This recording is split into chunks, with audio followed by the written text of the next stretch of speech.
Hey there! Welcome back to Reddit Dating, best channel for cheating stories. Make sure to like and subscribe the channel for more spicy stories. Busted my wife cheating. I'm at a complete loss. I don't know what to do. There were signs, and I overlooked them. I was blinded by love and never imagined this would happen to me. Not with her, my wife and best friend of nearly 20 years. I work out of town and wasn't supposed to be back until tonight.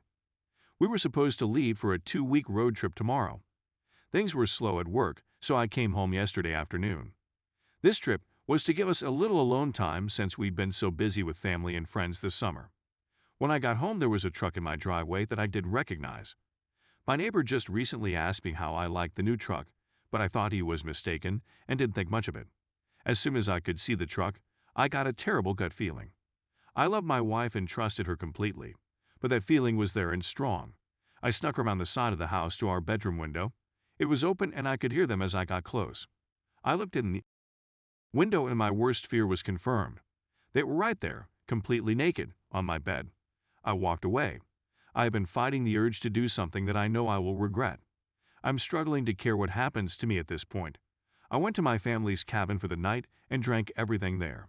Today, I was on my way home to confront her and decided against it. I'm not ready. All I can feel is anger. All I can think about is violence. I'm not in a good place right now. Not good enough to see her. I'm back at the cabin right now. I have a 60 oz of rum and have been staring at it for an hour. I want to get drunk and forget this, but I don't want to get drunk and make bad decisions. I know this is a critical moment in my life and my actions in the coming days will dictate the rest of my life. That's why I'm here. I need help. I'm not ready to speak to family or friends, so I'm reaching out to strangers, this world. Edit. I want to say thank you to the many great people reaching out. I'm not ready to talk just yet, but I appreciate the messages and the offers. I just want to read the great advice I've been given while I continue working out how to move forward. To you /cookie 3215 sending me disgusting, cowardly PM mocking me and saying my wife enjoyed it. You need help, more than me. You just aren't bright enough to realize it. I have decided to not drink the rum, but it's staying close by for now. I called my brother who is on his way and should be here in the next couple of hours. My wife just sent me a text saying she loves me and can't wait to go on our vacation. I haven't responded yet.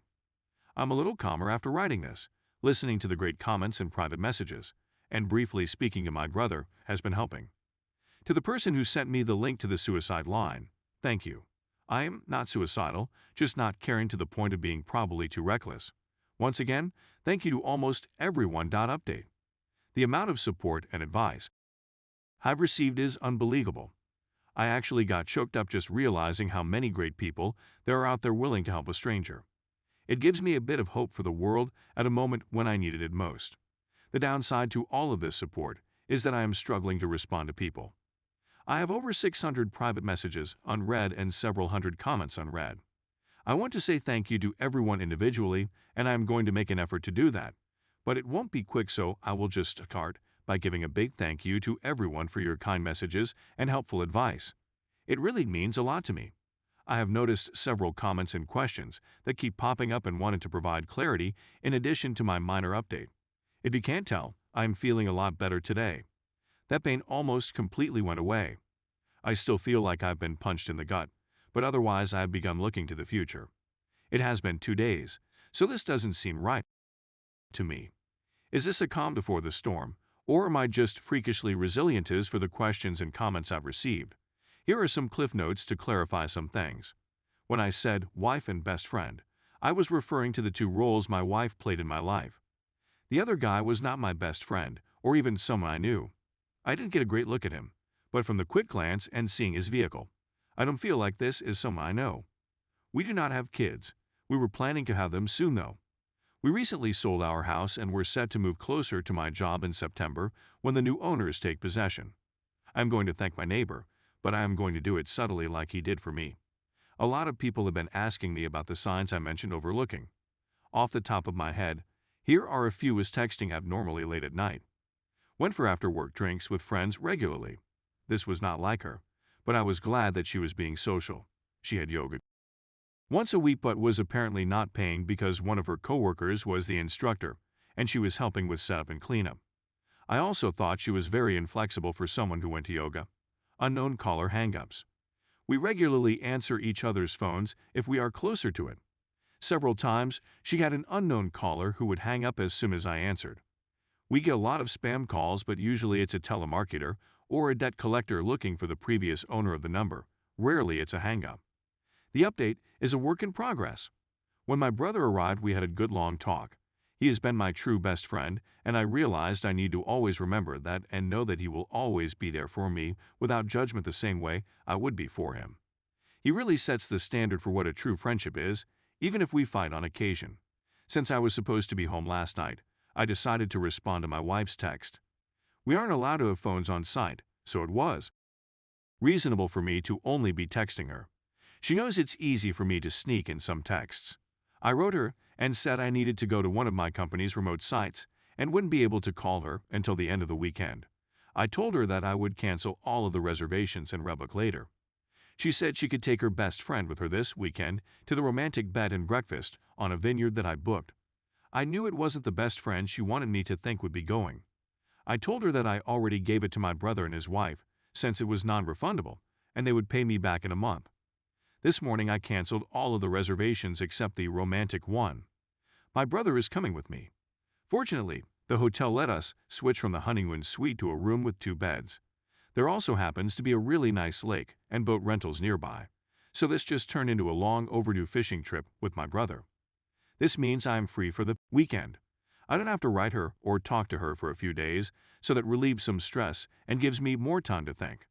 I am currently in the mindset to get a divorce. I honestly can't see it any other way. My brother is supportive of this, but has asked me to take a few weeks and speak to someone. His wife has a friend who is a couples counselor and is willing to talk to me on Monday. I don't see it changing my mind, but at least it might help untangle some of this mess for me. I'm also taking a bunch of the advice on here and starting to speak to lawyers. At the very least to prepare for what I think is inevitable. I want to do this right. I've never thought of her as someone who would try to screw me over, but I also never expected her to cheat, so I think I need to be prepared for anything. Thanks again, everyone. I'm going to try to enjoy my weekend as much as possible. Update 1. A lot has happened in the past few days. I'll start with the less important stuff. My brother, Matt, and I drove nearly 5 hours to the B&B on the vineyard. I really appreciate him being there for me through this. It was more of a venting session than anything, but it really helped clear my head. After spending the better part of the drive whining to him, I just wanted a little alone time while he wanted to go out for dinner. I stayed in the room, and he went out to eat and took me back some food. He also managed to rent a boat for the next day. On Saturday, we hit the water. The owner of the B&B knew about our plans for fishing and was nice enough to pack us a small cooler of food and drinks. It was their way of making the romantic package more useful for 2 brothers. It was a nice gesture. Fishing wasn't good. We both caught a couple of trout that we had to release due to their size, so the snacks from the B&B worked out great. We stopped fishing at mid-afternoon and then drove around to all of the vineyards and fruit stands buying food and cases of wine for Matt's wife, Jen. That night we went for the biggest tomahawk steak we could find. On Sunday we drove back to Matt's place. He lives in the next town over from me, which is about an hour away from my place. When we arrived, Jen was there and we all sat at a bottle of white we had chili in the cooler. This is when the weekend officially ended for me. Jen told me that while we were away that she decided to go spy on my wife. She told me that the guy was at my place on Friday night all night, but on Saturday morning she managed to get there just as he was leaving. She followed him home and found the apartment where he lived. My wife stayed over there on Saturday night. The same time she was sending me text messages saying she loves me and misses me. Jen said that she was splitting her time between visiting family who live in my town and stalking my wife. She said that she happened to catch my wife leaving his apartment on Sunday morning and took a few pics of them hugging and kissing before she got into her car. I don't want to see them. That pretty much sealed the deal for me. I don't think I could ever trust her again if she can turn it on and off so easily to tell me she loves me while being with a different guy. Still, I decided that I am not going to jump to a knee-jerk reaction based on emotions. I need to remain calm and level. That's when Jen told me that Sharon was coming over for dinner. Sharon is the counselor that Jen set me up with an appointment for. To clarify, she has never met my wife, and this was my first time meeting her as well. Sharon was a very nice person and we got along great. After dinner, Sharon and I went for a walk around Matt's neighborhood to walk the dogs and have a bit of a private conversation. Sharon was really helpful in the fact that she was a great listener and made me feel like I didn't need to be guarded. It was therapeutic to be that free with describing my feelings. As much as I'm comfortable with my brother, this was just different and very needed. It's the same reason why I like writing this on Reddit. It's a vent session that helps me untangle some of the mess in my head. Our walk lasted an hour and the only real advice that Sharon gave me was to not delay that conversation with my wife. She said that the longer I wait, the harder it will become to talk to her about this. She said I need clarity more than anything at this point, and my wife is the only person that can give that to me. Later that night, Jen and Matt offered me to stay with them for as long as necessary. I know that Matt and I have an expiry period for being in close quarters with each other, so I spoke to my boss who was able to set me up in company housing. I've been staying there every second week for a while, but have to leave on days off. He managed to make it work for me to stay full-time for a few months if I needed. I decided to rebook with Sharon for later this week. I figured our walk sufficed for the first session. She agreed. I spent the night on Sunday just laying in bed thinking about how to approach this. I struggled with this because even the imaginary scenario in my head was making me angry or sad. I decided I would just wing it. Unusually good under pressure. Yesterday I woke up and said my goodbyes to Matt and Jen. I drove towards home and was thinking what if he was there when I arrived. Then I thought that it would likely just put me back in the angry spot I was a few days ago. I decided to do a drive-by first. Neither his truck or my wife's car were there. I went inside and grabbed a bunch of essentials and things I don't want to part with. Mainly just some photos and old family heirlooms. I got them all packed up in my truck and then headed over to the guy's apartment. Her car wasn't there either, but his truck was. I decided to write her to see where she was. She said she was getting groceries. I trust her so little right now that I drove by the grocery store and actually confirmed she was there. I feel so dirty admitting that I did that, but my trust is broken, and it's the only way I can be certain of anything.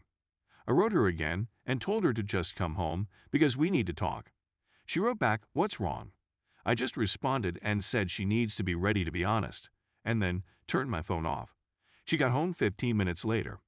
When she came in, she came over to give me a hug and kiss like she does every time. I turned away from her. She asked me again what was wrong, so I told her that she needs to start being honest with me. She played dumb and said she had no idea what I was talking about. I said, "Okay, if you can't be honest then I am leaving." She started panicking at this point and said, "Are you talking about yoga?" I figured it was a start. I asked her what she was talking about, and she told me that she hadn't been going to yoga. Here's a bit of a breakdown of the rest of the conversation. Me: "If you weren't going to yoga, then where were you going?" Her: "I was taking walks to relax because I've been so stressed lately." Me: "Why were you so stressed, and why did you lie to me about what you were doing here?" Preparing for the move has been stressing me out, and I just didn't know how to tell you. Me: "So lying was the decision you made. What was your concern with telling me that you were going for a walk to distress her?" I didn't mean to lie. I was worried that my stress would add to your stress. Me: "But not stressed." It really seems like you are not telling me everything. Her: "What do you mean?" I think that you're lying about more than just yoga. I'm asking you again to be honest.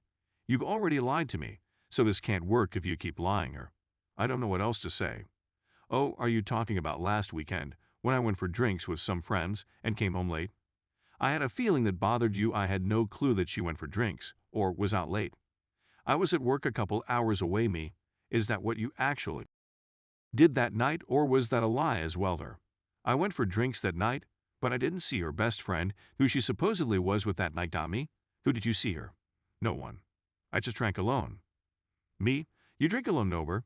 "Yeah, maybe I have a problem." Me: "Maybe. We'll talk about that later." Last chance. Be honest or I'm leaving. Her: I don't know what else to say." Me: "Okay, I'm leaving." At this point, I got up and left. Usually, when we have an argument, I go for a drive to get away from her. She probably thought this was the same. Then she realized I took my clothes and toiletries, as well as the Xbox. That's when she began blowing up my phone. I told her that I gave her a chance to be honest and she didn't, so there's nothing left to say.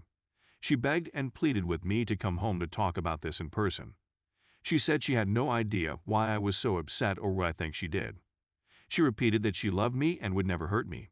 Just hearing her say that really tore a new hole in my chest. It was always comforting words that I believed without question. Now it's a dull, jagged knife sawing through my heart in the most devastating way. I couldn't handle it, so I hung up. She called back about 40 times before I was ready to answer again. This time she said, "Did you talk to Karen, her best friend?" I asked why, and she said, "Come home. I don't want to say this over the phone." I agreed and drove around a little longer to get my heart rate back down. Then I went home. That conversation went like this, "Sir, I assume you spoke to Karen." Her, "Well, a few weeks ago, while you were at work, we went for drinks. A couple of guys started buying us drinks, so we just played along. When we were leaving, one of the guys tried to kiss me. I pulled away immediately and told him I was married. I felt so bad about it and wanted to tell you, but I'm an idiot and just decided to hide it from you. Karen up with the other guy and gave his friend my number without asking me. He has texted me a few times since, but I have never written him back. Me, can I see your phone? Yes, she showed me her phone, which was completely empty of texts except for myself and her mother. She never deletes her texts, so this was new. I looked at her photos, which was also clean, but then I checked the deleted photos and found one of a guy I didn't recognize me. Who is this, sir? That's the guy who tried to kiss me. Me, why did you take a picture of him? I was just being stupid. Me, that's not a reason. Why did you take a picture of him? I don't know. Me, is that everything you want to tell me, or is there more? That's all I can think of. Once again, I left. I didn't want to be trickle-truthed. I got in my truck and drove away. She ran outside trying to stop me, but I was already out of reach. I went to the park nearby and just sat on my tailgate and ate my lunch trying to figure out what to do next. While there, I began remembering other things that I should have been more aware of. Things like, I was working a weekend shift and was in bed early. My wife went out to the club with a few of her girlfriends. I woke up at 4 a.m. and she still wasn't home. I called her a few times, but there was no answer. About 30 minutes later, she called me back and asked if I would come and get her. When I picked her up, she told me that they were trying to hail a taxi, but had no luck. A couple of guys that her friend knew stopped and offered them a ride, but wanted to stop at home first. When they got to the guy's house, her married friend went into a room with one of the guys. My wife said she spent some time looking for her, but then eventually gave up and just had a drink in the kitchen with the roommates while she waited. She claims she didn't hear her phone when I tried calling. We fought about this, and she was disgusted by her friend's actions, so she cut that friend out of her life. I thought that was over. Another time, she traveled to visit a close friend in a different city. It was a planned girls' night. There were 4 girls all getting drunk and watching movies in their PJ. At least, that's what I was told. Then she called me around 1 a.m. to say goodnight. We spoke for about 20 minutes, and she repeatedly told me that they were having a great girls' night. Then I heard a guy's voice in the background. I asked who it was, and she denied hearing anything at first. Then it happened again, loudly. She couldn't deny it, so she was like, "Oh yeah, X took a couple of guys with her. Everyone here is super about it. She was drunk and 3 hours away. She left me no choice but to trust her." Again, we fought about that and why she refused to tell me they were there. She promised never to put herself in that type of situation again. Clearly, that didn't stick. After remembering all of those things and the conversations we had about them, I was ready to give this one last shot. I turned my phone back on, and almost immediately it rang. I answered, and she was screaming for me to come home. I drove back to the house. I walked inside and was immediately confronted by her bawling her eyes out. She was sitting on the couch repeating, "I'm so sorry, I'm so sorry." I asked her sorry for what. She began rocking back and forth like a crazy person. It took her a good 5 minutes to catch her breath enough to speak her. I lied about the guy who tried to kiss me. Me. Okay, tell me what happened. Her. The 4 of us actually went back to his place that night. We fooled around. I knew it was more than that, but just hearing her say made me feel dizzy. It felt like the room was getting smaller and there were a million people speaking into my ears at the same time. I think I was having a panic attack. I went to the bathroom and washed my face in cold water until things returned to normal me. "What did you do her? Do you want me to actually tell you, ma?" "Yes, sir." He fingered me and I gave him a blow job. Me. Was that it, sir? Yes. Me. I'm not playing this game any longer. You either tell me everything right now, or this will be the last time we speak. She began bawling again and took another few minutes before she was able to speak her. We met up again and had "I'm so sorry. I love you and will do anything to make up for this." Me, just the one-timer. If I tell you the truth, please give me a chance to do anything I can to make up for it. Please. Me, I'll think about it. Her, it was an affair. We have been up while you're out of town for work. It's been going on for almost a month now. He is married and they are about to get divorced. Me. Does he know you're married her? Yes. Me, if he's having an affair because his marriage is failing, does it mean you think ours is failing? Is that what you told him? Her? No, I don't think ours is failing. I hate myself. Please, don't leave me. I can fix this. Me, Howard, whatever you want. Me, if you were in my shoes or even his wife's shoes, what would fix this? For you, her, knowing the truth. Being able to trust you to mean what you are saying. You can trust me. I screwed up and won't do that again. Me, if you were his wife, wouldn't you want to know the truth? Her? Yes. Me, then fix this. Her, you want me to call her, if you think that is what you would want. She tried calling, but never got an answer. A few minutes later, her cell phone rang. It was listed as Karen Work. She looked shocked, so I knew that wasn't Karen. I asked if that was him. She said it was. I answered, and being the coward he is, he said, "Doops, I must have the wrong number." I said, "No, this is the husband of the girl you've been cheating with. I'm going to let you speak to her because she has something to say to you." I passed her the phone. Her. I told him everything. He knows the entire truth. We're done. It was just a fling and now you need to never contact me again. I asked to see the phone before she hung up me. What divorce lawyer are you using? Him, I'm not getting divorced. Me, oh, but didn't you tell me, wife, that you wear him? No. Me, okay, then can I speak to your wife? I feel she has as much right to know about this as I do. Him, please man, I didn't know she was married. Don't ruin my marriage over a mistake. Me, you ruined mine over a mistake. It's only fair that I tell your wife. Him, please don't. She's at work right now. I will tell her everything when she gets home, I swear. Me. Okay, you do that. That's where I hung up.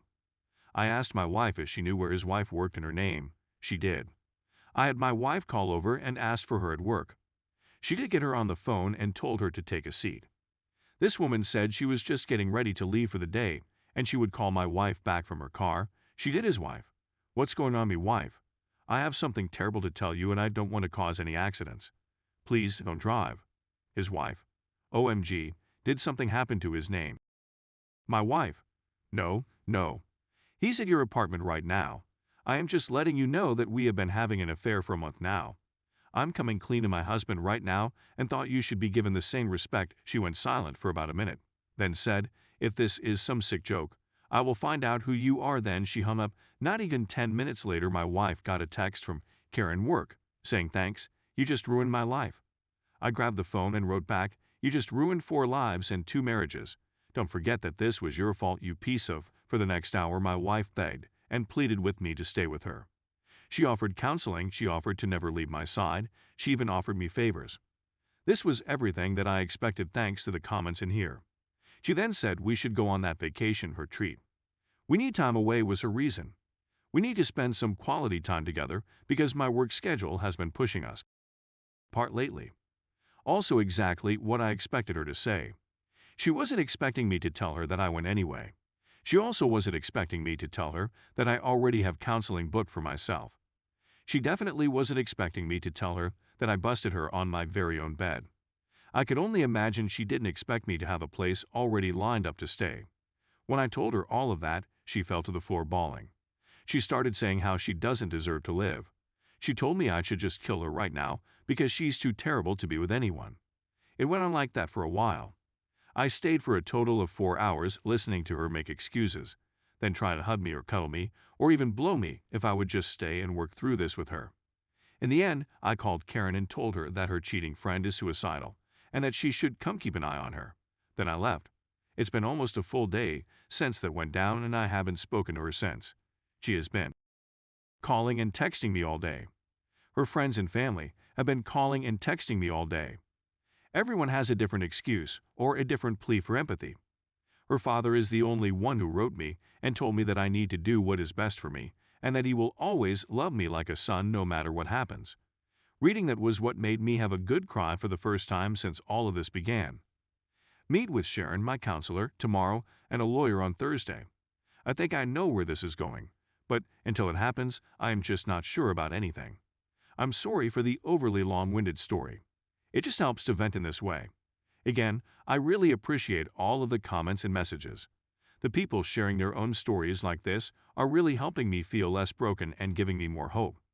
I sincerely appreciate everything you've all said and done for me.